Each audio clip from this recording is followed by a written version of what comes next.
How bad is the wind, by the way? Let me ask that. That's not bad, but I guess I'm gonna have to Okay. cut all this stuff.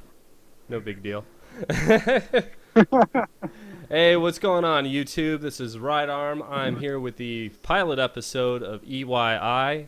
Enter your initials. Today I have two commentators joining me. I have Brimstone. Go ahead and say hello.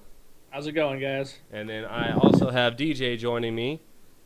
Hello, guys. And today we are going to be discussing video game topics and whatnot. So we're going to be talking about Destiny. We're going to be talking about LeBron James because he absolutely has everything to do with video games. The Wii U gaming has the console's gaining steam after E3. GPU price drops in the AMD sector and the Shield tablet. So without further ado, let's go ahead and bring it to Brimstone. Brimstone, what can you tell us about Destiny now? All right, so as of between yesterday and this morning, gamers on the PlayStation 4 have been getting a lot of issues lately when it comes to trying to connect. As you guys know, I guess the Moon beta came out between today and earlier this morning, and the console has been flooded.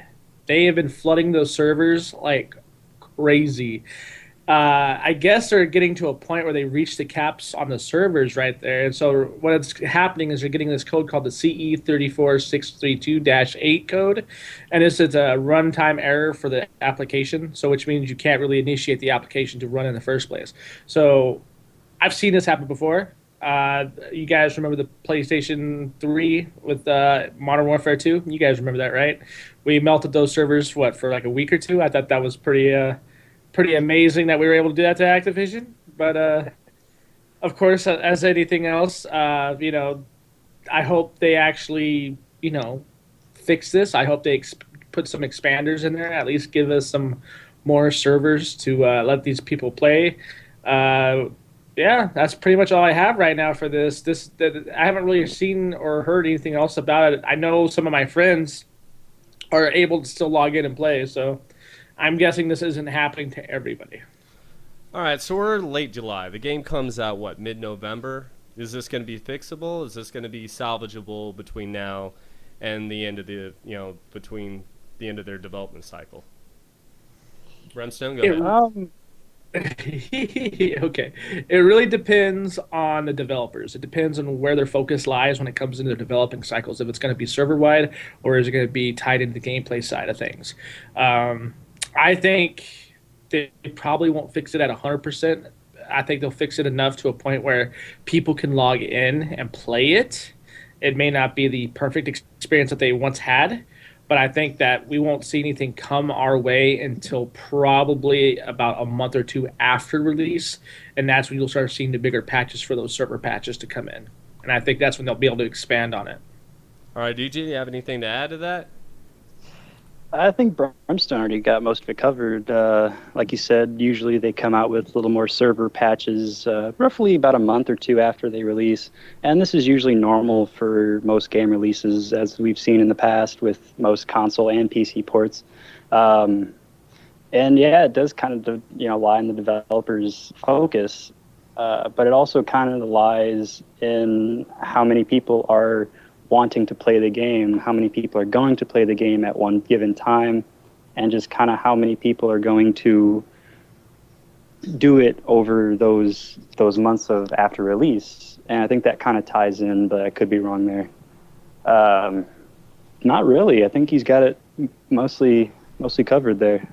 Yeah, good job. Fair enough. So our next topic of discussion is LeBron James. What does LeBron James have to do anything with the gaming sector? You want to go ahead and start this off, DJ? I guess I could. I mean, LeBron James, as we all know, is mostly about sports, but I guess everyone could play video games. After reading a little bit about this, I've come to a conclusion that my understanding of it is 10%, is that he kind of is like overestimating himself and his ability to play. And yes, he could be super boss, and yes, he can pwn at noobs on games. And I haven't really read the full article yet, Fair enough. So I'm kind of in the middle there, but Well, I mean, the yeah. question needs to be like the ESPN article is essentially stating that LeBron James has an amazing mind because when he was a kid and he was playing with his friends, and this is based off of his friends' discussion, he was able to recall all of the uh, combo moves for Shaq Fu. I know that Brimstone had the title. I had the title as well. Um, but do we see? Is this a good correlation of why he would be able to recall a particular play that they ran on another team at some point earlier, earlier on in his career, bringing it to a later point in time? Not that I can see. I don't really see any correlation to it at all.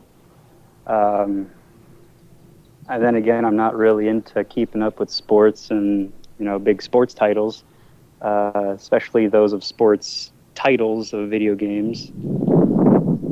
Um, Now, did you have any games when you were younger that you absolutely dominated in? oh yeah, of course, yeah. I had Tony Hawk skate games. I had most of the old Pokemon and Yu-Gi-Oh games I was really good at. Hated Tekken. I sucked at Tekken. I just absolutely sucked. I just mashed the Well, A I'm button, hope absolutely I with won. you. I mean, I think that stands to testament that I didn't own Tekken, so whenever I would go and I'd play Tekken, I would probably get dominated because I just never had the opportunity to go and play Tekken. What about you, Brimstone? Was there anything that you played when you were younger that you just absolutely dominated in and no one can Oh, touch? oh yeah. There was quite a few. First one would be the one that he hated, Tekken 3. I was a boss in that game. I was everything from Tekken 1 to 3 back in those days. I dominated. I was relentless in the arcades when it came to competing with my friends and just complete strangers playing for quarters. I'd walk home with like $5 and shit. Like, yeah, check this out. I got five. Like, what do you do? Play Tekken 3. Like, that was good. I was really good. That and Zone of the Enders. Zone of the Enders multiplayer was amazing. Me and my best friend stayed up for hours, sometimes days, playing against each other in that game. I don't know why, but it was really good. And Evil Zone, Evil Zone was definitely one of my all time favorites because I was able to beat my entire family household with my eyes closed. Unfortunately, yeah. There were games that I was beast in. Oh yeah. There's another one I got to add to my list. That was Pac-Man and Galaga. All right, right on, right Those were on. my, All right, those are so um, I didn't award any points on that one. It's just one of those mute topics. It's just kind of silly that it's even an article, and ESPN's just kind of there. stretching, by my opinion. But anyways, let's go ahead and move on. Brimstone, E3 just happened not too long ago, and it appears that the Wii is kind of having a bit of good luck in that department. Can you explain? Yes, and yes. The awesome thing about the Wii conference was the simple fact that they brought in a lot of highly acclaimed titles back. These are the things that a lot of these guys have wanted for the longest time. It was just for Nintendo to be Nintendo and bring back some of those games. When most of the people saw some of the new IPs like Splatoon up there or Yoshi's Woolly World, they were like, they were stunned, like kind of like I was at first glance. I'm like, wow, this is really intuitive titles. Yeah, I still went up there a little kiddish, but they could be a lot of fun later down the line if you were to actually give that game a chance. And that's what really sold them, I believe, are those new titles that they came up with. And then when you saw that cutscene for Zelda, oh man, that that right there alone took the show, in my honest opinion. The rise in sales, they're saying roughly 1,000 core gamers are going to get a Wii U because of that. I mean, that's pretty impressive to have that sort of turnout, especially at a Nintendo E3 of all places. I didn't think they were going to really bring the hype, but they brought the hype. Oh yeah, they brought the hype. All right, so E3 is over, and we know that they're gaining some steam. How long does this continue for, or was this just a flash in the pan? I honestly believe this will continue. I think they're on a pretty good momentum. The reflected sales on the site that you and me are a part of, I said 2 million by the end of Q3, and they are already at 1.2, if I remember correctly. If that's, I think that's where they said they were at 1.2 million, and we're not even at the end of Q3 yet. So that's really really impressive. Um, right now, I think they're going to just continuously gain momentum because they have a lot of people looking forward to a lot of cool games. A lot of those sales are going to reflect by the end of four, and you're going to see it probably about. I wouldn't be surprised, maybe another $1 million worth of sales by the beginning of Q4 easily. Or you know what? And I'd say in the middle of Q4, the Wii U will be probably sitting happy around 3, probably 4 million. All right, bring up some interesting points. What do you think, DJ? Are we going to start seeing a drop off of this Wii? Is E3 going to fade away into nothing, and we're left with nothing but poor sales? I think I'm going to poke on Nintendo a little bit here with E3 a little more because, in my opinion, I actually didn't think Nintendo would bring any hype, and I was completely wrong. And I think that in the next gaming conference, I think they're going to bring it even more. Maybe not, who knows? But the way I see these kind of trends going is usually when a game company gets a nice hit and they kind of resonate with the community, the trend usually kind of carries on. I mean, we saw this with past consoles where a game would hit and a few more would hit, and then it would just keep going and going and going until the next generation of consoles came out. And then we kind of saw the decline. Which can be expected by next generation equipment and games and so on and so forth. I personally like Nintendo, not anymore. I kind of think their game's a little kiddish for me. But I do think that with the Wii U kind of making a comeback, I do see that Sony and Microsoft will be kind of seeing a hit of their own because they're losing potential customers. I mean, they're losing people to the Wii U, and now it's kind of a pissing race to see who can get the most and get the most out of it. And that's kind of where I stand on it. All right. And so I mean, let's go back over to Brimstone. Does Nintendo have a chance of winning this console battle in this generation with? If we knew more about what they had in store for us for the next 3 or 4 years, I'd be able to give you an on it more exact opinion on that. But I mean, I still think they have a pretty good chance of winning the whatever you call this console war. I mean, honestly, like I think if they continue doing like what he was saying, releasing these games at pretty much the key opportune point before it starts tampering off, and it sort of like keeps the snowball effect going. You know what I mean? If they keep doing this and they keep working at this like the way they are, we should be seeing Star Fox probably in the middle of next year. And if that's true, then that means they're going to probably have a new IP or possibly a remaster released probably about every 5 to 6 months, and that could keep the ball rolling for them, definitely. All right, and then DJ, you wanted to say something. Yeah, a little bit more. I'm a big spec person when it comes to kind of looking at things. I like looking at the specs and comparing by specs, not so much as sales numbers. Like hardware specs? Like hardware specs, like how much processing power does this console have over this one, and where can it take the games that it's trying to produce? And I think that ultimately does affect the way that games can be produced and released. And if they're trying to make a renew version of, let's say, Zelda: The Ocarina of Time, I think it's going to be limited upon the hardware specs, but also how much we can take it on that hardware. And that's kind of where I like to do my comparing. And Brimstone brought up a good point on the console war between who will come, who will land on the final end. I think the Wii U will be a second place in the trio of consoles. I can see that. Yeah, I can see that. and that's definitely going to be a surprise to a lot of people looking at the Wii U, is if they do slide up above Microsoft and move into that second place, because that very well could happen. So, Oh yeah, all right, and so then we don't know who's going to take first or third, but I mean, I'm sure we all have a pretty good idea who's going to take first and third. Sony.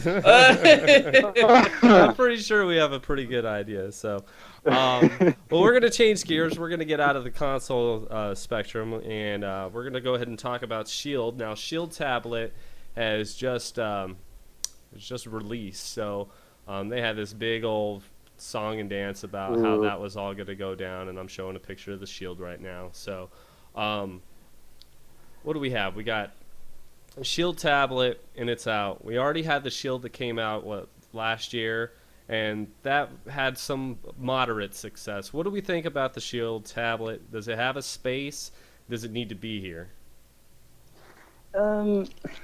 That's kind of a hard decision to say based on as it sits now. I mean, we don't really know where it kind of sits in people's minds. I think we can kind of figure that out later on. Like, I'd give it 3 months, then we could probably make a nice judging decision.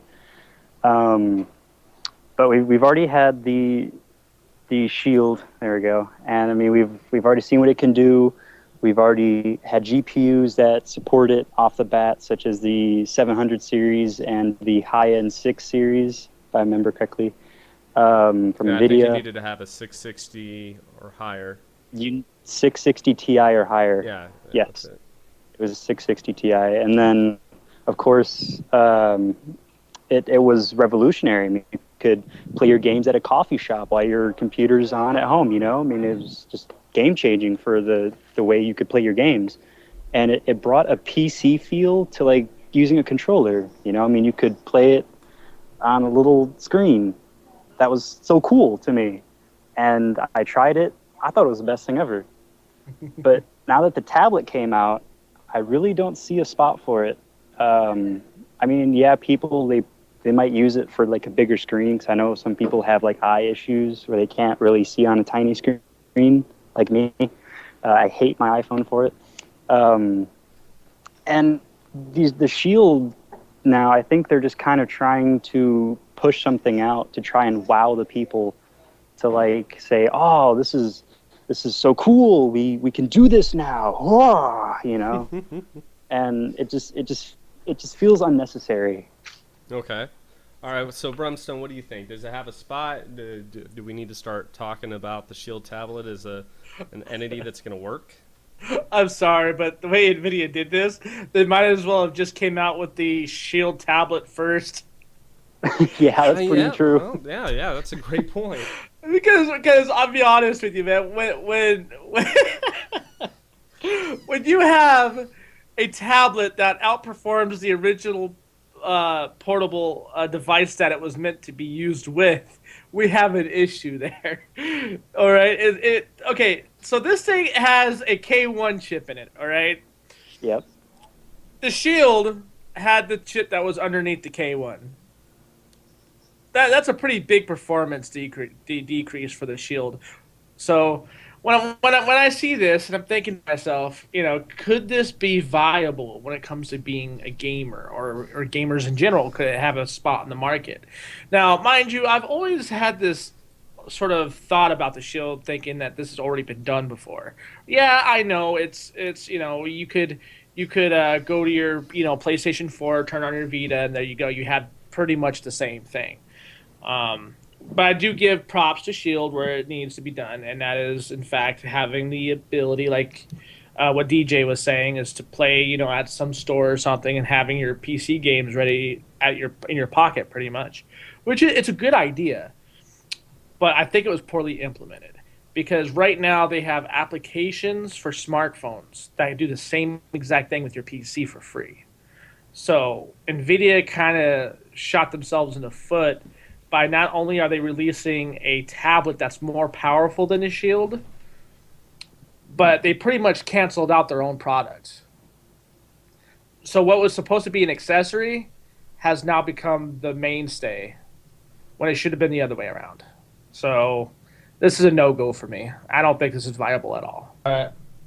All right, so that's kind of the premise of EYI, or enter your initials. It's going to be a panelist of, 4 individuals, 2 individuals, 3 individuals, however it's going to go, and we are going to openly discuss different topics on the gaming community. And I'm basically, or Brimstone's basically, going to award points to whoever's being a panelist, and just kind of have an open, honest discussion. Where we're trying to go with this is we're going to do our best to promote anybody that decides to jump on board and be a part of it.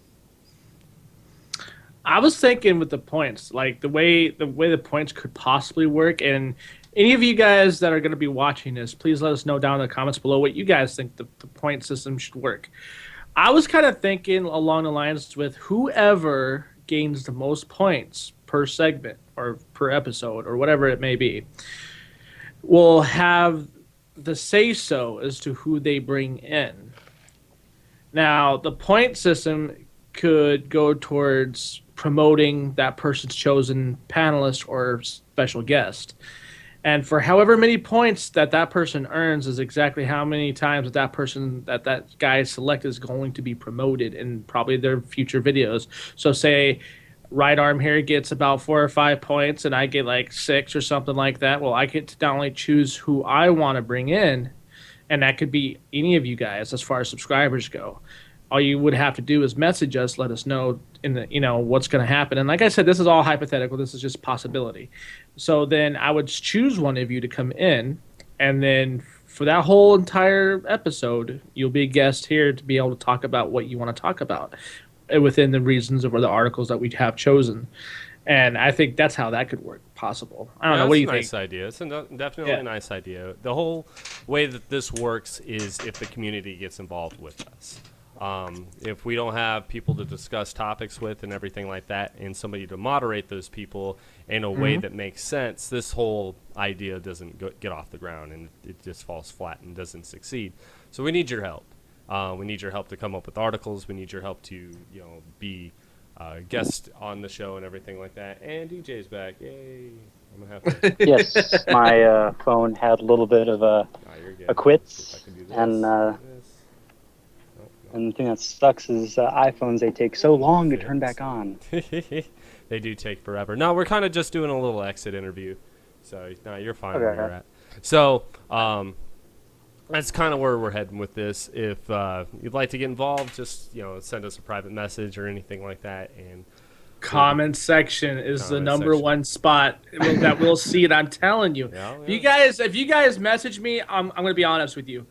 I rarely check the inbox on my page because it takes forever. You have to literally click into a tree of things before you finally reach your damn inbox. So please comment down below what you guys think these points should be for, especially if you didn't like my idea. Throw some ideas out there for us. This is definitely something that we want everybody to get in on and try it out with us. You never know. I think this could be a success. I really do. Absolutely. So, anyways, that's going to close it up for all of us. We'd like to thank DJ for jumping in here last minute and being involved with us, because that's really awesome of you. We really appreciate it. And we look forward to doing a couple more of these. Ooh, since I was off, did you guys do the GPU discussion? Oh, no. Okay. No.